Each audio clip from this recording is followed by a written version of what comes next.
Oh, well, hey, B. Jamie, that's me here. Welcome back to the channel, honey. Listen, I'm over here laughing a little piece because why is Dennis and Kelly into it? Yes, Dennis McKinley, Portia Williams, baby Zaddy. Drew Sidora's what is he her manager, producer, investor, or whatever the case is, child? What's going on? Why is Dennis over here fighting with Kelly? Why is he over here fighting with Kelly? Now keep in mind, your girl has not watched the full episode. I have not seen Real Housewives of Atlanta just yet. Y'all know we got to get into it over there on Patreon first, honey.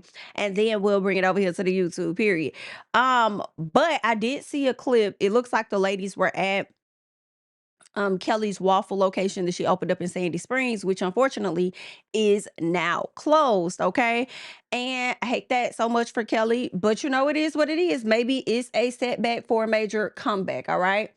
And so Dennis gets in the comments, child, and he over here pretty much shading her, like, oh, not this ain't the location that was just open and now shut the hell down in less than a year or whatever. And so Kelly fired back and she like, oh, we talking smack. We talking smack. We doing it like that. Well, then I want you to know, I see why your baby mama done went over to the other side and she don't focus no more because like you.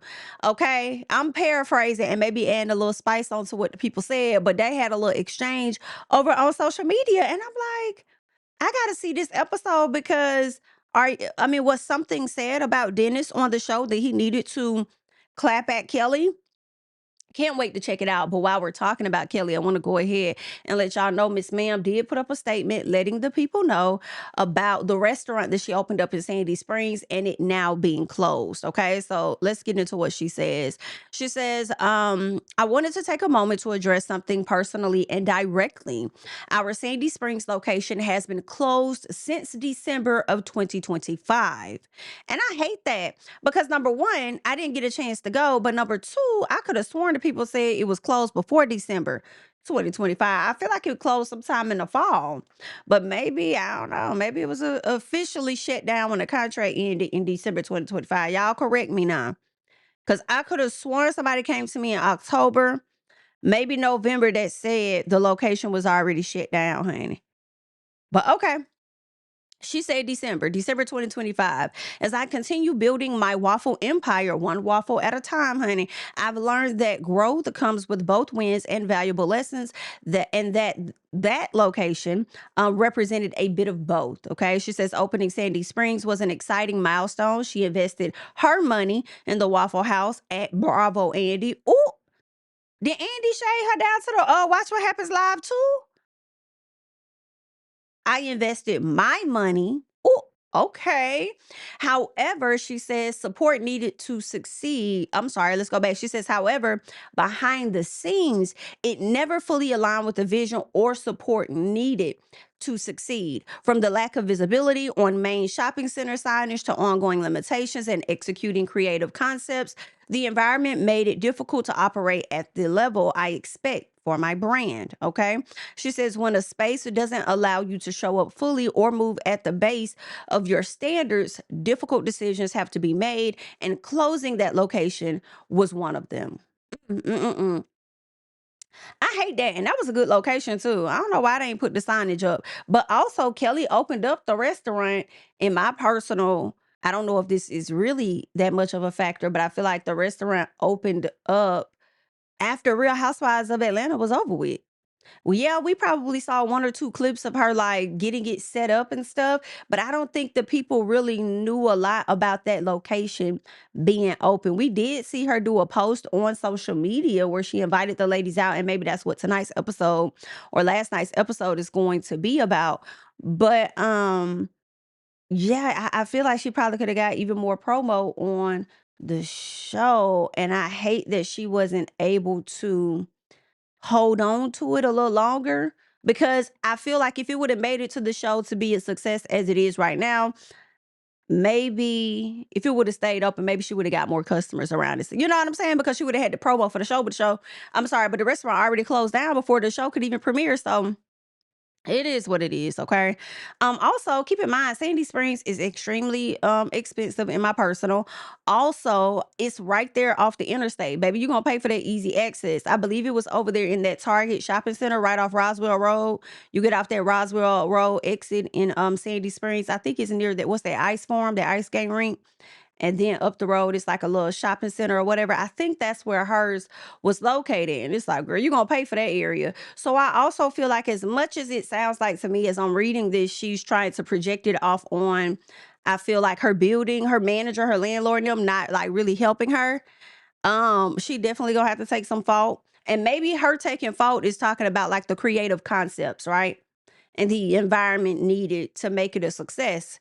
Um, yeah, I think you're gonna have to take some fall. I think y'all should have did a better job at scouting. You came from McDonough and then you went over to Sandy Springs. I don't know if you was trying to prove a point or something, but I feel like you probably should have chose a different location, maybe. I could be wrong. But I feel like a different location probably would have helped, something that was a little cheaper, but still a prime time. A lot of people tired of going into the city, going into Atlanta, paying for parking, paying for all this other girl. So you probably could have found some over there in a piece of Marietta, honey. A piece of what y'all think about Chambly for the people down here in Atlanta? What y'all think about? Maybe she could have went over there to a little piece of Chambly. Maybe she could have brought it up to Lysonia, a little Stone Mountain or something like that. Not too far from McDonough. You know, she ain't have to go from McDonough all the way. I guess she had one on the south side. She wanted one on the north side, but you probably should have went over there to the Smyrna Marietta. Over there. I mean, maybe a piece of Mableton. Y'all let me know. Maybe even a piece of Camp Creek, as Candy was moving. I don't know if Candy's still, I don't know if still over there in Camp Creek, but as Candy was moving out, if she's not there, you could have moved in that spot right there. You know what I'm saying? But either way, I'm hoping for the best for Kelly and her businesses, okay? We love when women are doing it, okay? Especially as entrepreneurs, we love to see it. So hopefully things get back on track for her, all right? She says, I also want to be clear. While I remain focused on building a legacy for my daughters and family, there have been assumptions and commentary that attempt to frame this as a downfall. She says, this is simply not the reality. This is my real life. And that location represented a significant investment of time, resources, energy, and belief. Maybe they should have been doing the same. Okay, who is they? Ooh, girl, I gotta get into this episode. Cause who you talking about? Okay. Now you can still try again. Dust yourself off and try again. I just think that you should definitely do the Metro Atlanta area and skip over Sandy Springs. Okay. You was on that side of the bridge. You probably should have came to the other side of the bridge. Girl, no. Girl, that whole bridge, girl, it's expensive up in there, hun. Um, yeah, I think you probably should have stuck to maybe the Northwest Atlanta, piece of Marietta, Smyrna, Mableton. Yeah, that's what I think you should have did. But either way, we wish you the best. She goes on to say, show aside, I show up fully for what I build and I expect the same in return. This is not a setback, it's a reset, and I move with pure intention. In the meantime, she goes on to promote the Nana's chicken and waffles that she has down in McDonough. Now, girl, whew, girl, depending on where you at, honey, McDonough is definitely a drive, honey. The only way I go down there is I'm going to see my best friend, honey. Okay, when she is in town. Okay, but girl, best of luck. Y'all let me know how y'all feeling. Okay. Let me know. I wonder if she probably even could have did a piece of Punt City Market. You know what I'm saying? Get you a little small or something, something. You ain't gotta have that full built out restaurant. Could just have a little piece of a store. She could. Good luck to Kelly, okay? But she wanted to come and clear the air and clear some things up. So she came to social media. And you know who else wanted to come down to the social media to clear some things up? My girl Drew Sidora. Drew, I'm so hurt, girl. I'm hurt by the news that I'm hearing about Drew because I mean, I expect a lot. especially in the motherhood department, making sure that her kids are very well taken care of, which they are. I do believe that. It's just the fact that this does not look good, that your children are missing a significant amount of days from school. Now, someone did send me over documentation that I am not going to put on the screen, but I am going to read a bit of what was said. Okay. So they're saying for the school year beginning in August of 2025, and let me go back for the people that don't know, Sidora filed for a divorce from her husband. They were getting ready to wrap this divorce up, from my understanding, but unfortunately, Juna got herself tied the hell up to the point where she got to be out the damn house. Based on the kids being in her primary custody, there were significant absences and tardies with these children getting to school. Okay. Yes, the husband was down there in the basement. Why he is not being held accountable, I don't know. But even with him being down in the basement, it was given she had primary custody of the children. So if they weren't getting to school on time, part of that is her fault. Okay. Or all of it, it looks like it's her fault. All right. On top of that, I think they probably took the finances into consideration, because the way it's looking on paper, in my personal, it looks like Ralph makes more money than Drew. I don't believe that.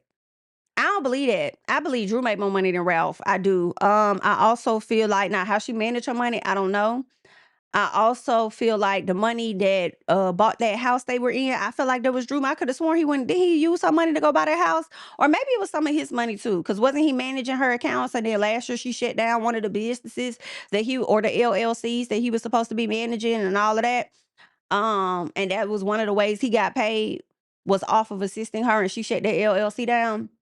So I don't know. But I feel like Drew got money from a business standpoint. Now, how she got her business structure set up, it may look like, okay, this is the paycheck that I write myself. Okay, I am a employee of said business or whatever.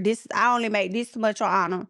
All of that don't belong to me up there. I only made this much. I don't know how they work in divorce court. I never want to know how they works in divorce court. Okay.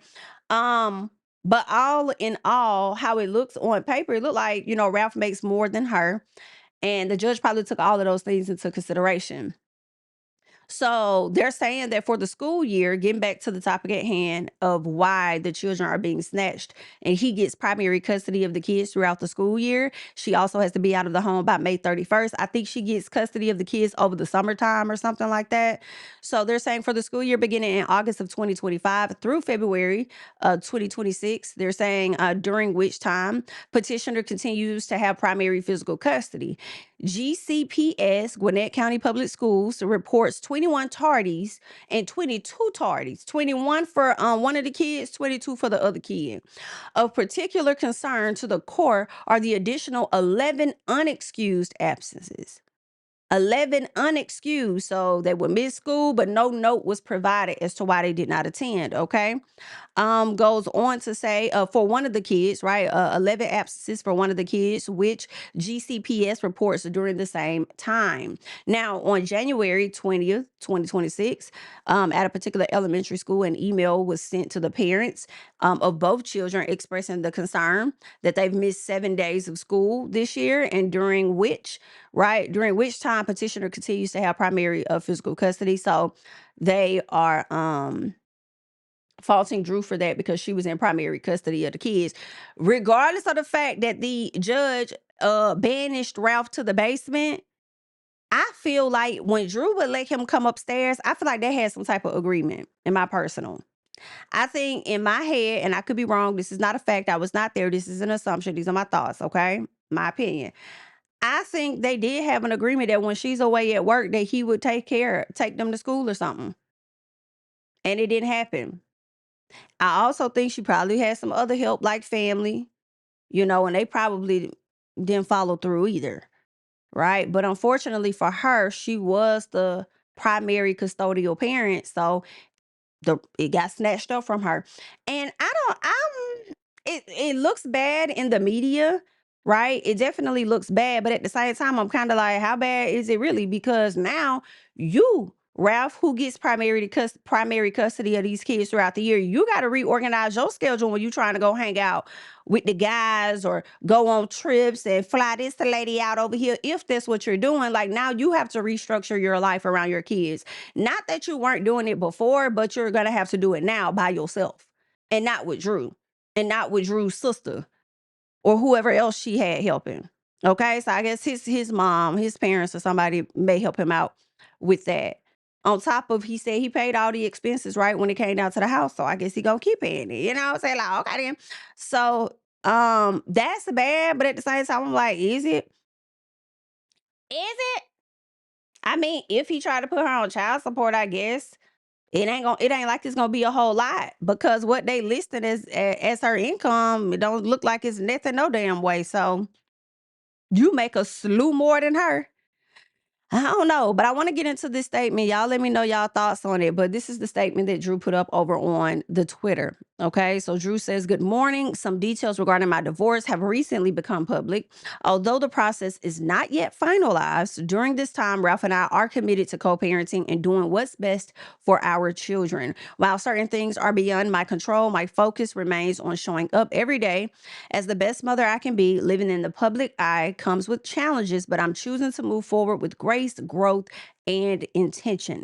My children are my priority, and I'm committed to leading with love, peace, and positivity. There is no ill intent towards anyone, just the continued focus on healing, evolving, and becoming the best version of myself." All right. So that is the statement that Drew made. It kind of made me feel like she feels set up a little bit, but you know what? It's okay, because I'm gonna continue to move with healing.